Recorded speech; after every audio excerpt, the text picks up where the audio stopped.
My coworkers thought they could frame me and get me fired. They whispered lies, sabotaged my work, and almost convinced HR I was lazy and unreliable.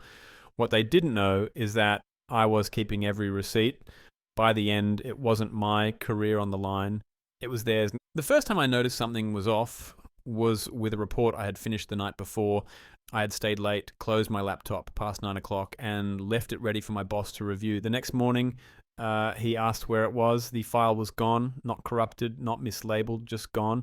At first I blamed myself. Maybe I forgot to upload it. Maybe I saved it to the wrong folder. But then it happened again and again. Things that I knew I had completed were missing. Assignments I had never even been told about were suddenly brought up in meetings, with everyone acting shocked that I hadn't handled them.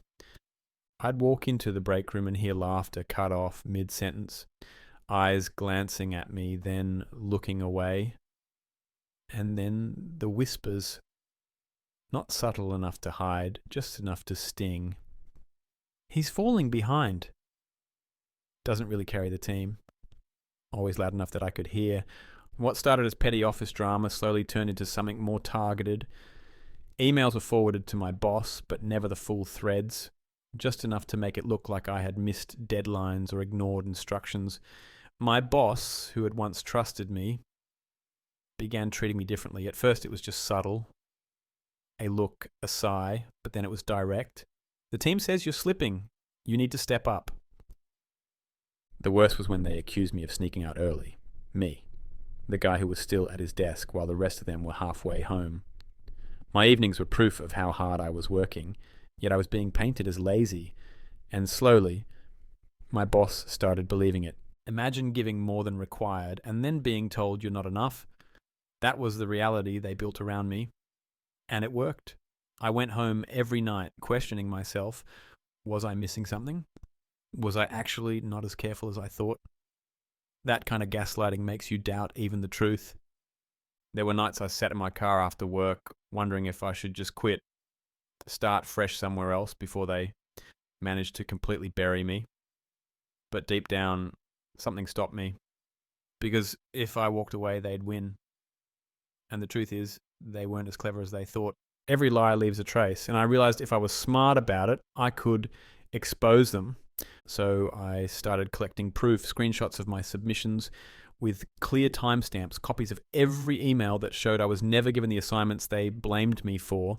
I checked the security logs, and sure enough, the cameras showed me still at my desk hours after they claimed I had gone home.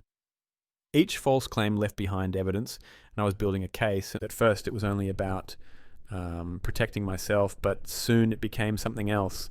I wanted to see how far they would go. Every time they pushed, I recorded it. Every time they lied, I added it to the pile. I knew one day they'd go too far. And while I waited, the rumors grew. It wasn't just my team anymore. People across the office began treating me differently. Some avoided me, like being near me might drag them down too. Others gave me polite but pitying looks, as if they had already decided I was doomed. Meanwhile, my boss got more distant. He called me into his office more often, repeating the same lines, "You need to pull your weight." The team can't cover for you forever. It didn't matter what proof I had of my work. Majority voices were louder, and the majority was against me. The pressure mounted. My stomach twisted on the drive to work. I couldn't focus at home, but through all of it, I kept one thought in my head. They will slip up, and when they do, I'll have everything I need. By then, I had nearly 3 months of documentation, emails, screenshots, time logs, security footage, enough to not only defend myself, but to show a clear, deliberate pattern of sabotage. And then it happened. The stunt that would decide everything. It was a Monday morning when I walked into the office and was immediately called to HR. My boss was there, so were the coworkers who had been targeting me. They looked smug, like they were already celebrating. That's when HR said it.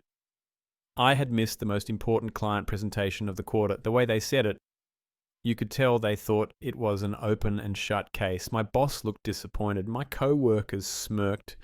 And for a split second, I thought it was over. But what they didn't know was that I had the entire presentation recorded. And that's where I'll leave it, because what happened in that room changed everything.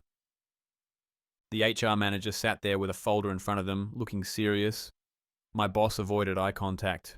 My co-workers looked like they were waiting to watch me burn. They said I had skipped the biggest client presentation of the quarter. They made it sound catastrophic, like I had tanked the entire deal. And for a moment, my stomach dropped. I could feel the blood drain from my face. My chest tightened and my thoughts started racing. They had built so many lies before this. What if this time the weight of it all really crushed me? But then I remembered. That entire presentation had been on Zoom. Not only had I been there, I had been the one running it, and I had recorded everything, every slide, every word, every answer I gave to the client's questions. So when HR asked me to explain myself, I didn't say a thing. I opened my laptop, pulled up the file, and pressed play, and the room went silent. The recording filled the air, my voice walking the client through the slides, my face on the screen, my answers to every question, clear and direct. There was no doubt. I hadn't just been there. I had led the presentation from start to finish. The smug looks on my co-workers' faces evaporated. Their eyes darted around the room, but they had nothing to say. My boss shifted uncomfortably, looking like he had just realized how badly he'd misjudged the situation.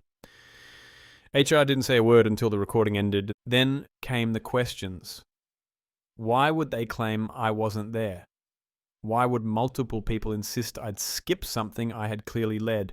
The silence from my co-workers was almost louder than their earlier lies. They had nothing to back themselves up with. But HR wasn't finished. They started digging. They went back through other complaints, other supposed mistakes, and slowly it all unraveled. Every accusation they had thrown at me had an answer. A receipt, a log, a timestamp. Bit by bit, their entire campaign of sabotage was exposed. And then HR found something even worse. This wasn't the first time.